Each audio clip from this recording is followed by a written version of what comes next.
आरती, अब तारा के second hand पति से काम चलावे के पड़ी।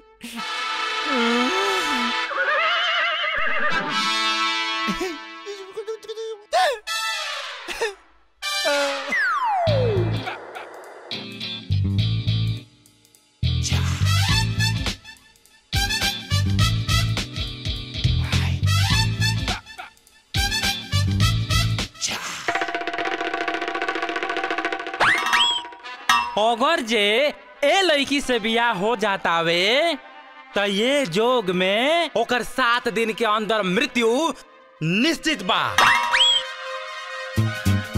डॉली, डॉली, डॉली, डॉली, डॉली, डॉली। लगा था कि पंडितवा के बात सच हो गई, शनि और मंगल की कृपा हो गई।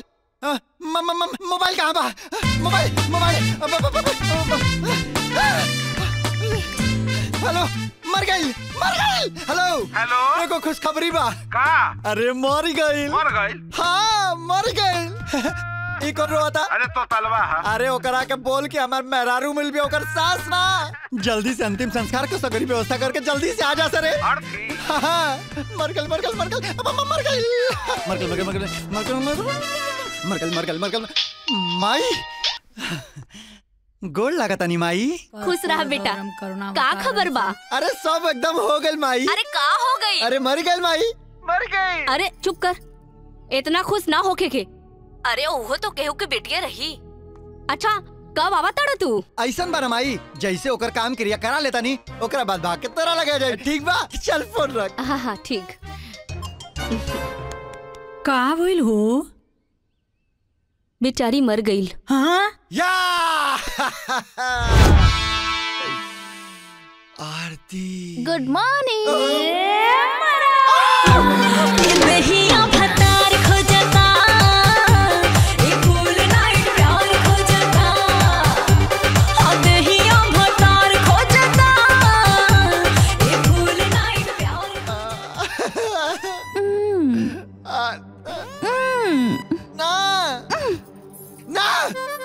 हम सवेरे से तोहरा के इतना जगावत रानी है ता तू जगलू काहे ना? अच्छा जी, अब रात भर तो कहाँ से जगाई हुई? केहू आइल बटे दरवाजा पर। ओके तो हम खोलेत बानी। ना हाँ। ना ए जी, हमार कोनो सौतन आइल बिया का? जी रउआ इतना टेंशन में बानी। अच्छा चली तो हम दोनों मिलके खोलब। हम सिटकिनी खोल दे और रउआ दरवाजा खोल दे। ठीक बा, ठीक बा, चलो।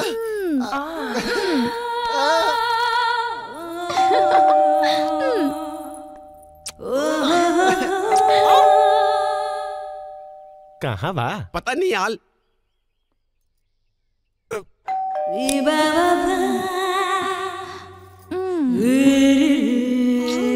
खोली ना। सारा मामला फिट बा।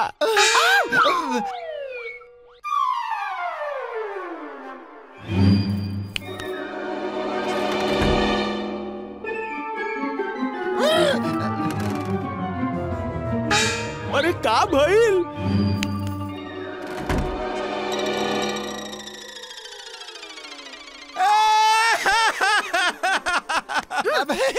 अब भौजी मर गई। भौजी मर गई।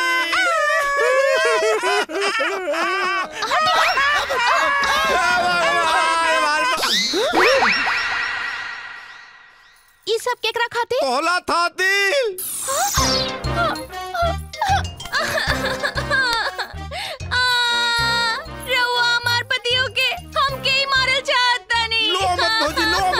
अरे तुम मुआबू तबे तो कल 2 साल ब्याह होई। कैसे बात करता है? अरे साला तोरी का मार दो दोस्तों की दुश्मन रे हमार सुंदर और सुशील मेहरारू का मुआवल चाहता रहे तोनी के। अरे हम तोनी से रघुआ की नानी की आजी के मुआला में जाए के कल रानी ए जावे के काला से रे क्या काला से रे हम ना मनु बोल रे मनु अरे मनु ते काले रे ते काले रे करिएवा लाले हम ना इस बबलुआ के हम ना रे ससुरा तोरी के गलती बाकी रे। अरे यार हमार जान पे चला सका है कब आवे चाहता अरे गलती हो गई भाई। ससुर लोग गोबर गणेश भाग यहाँ से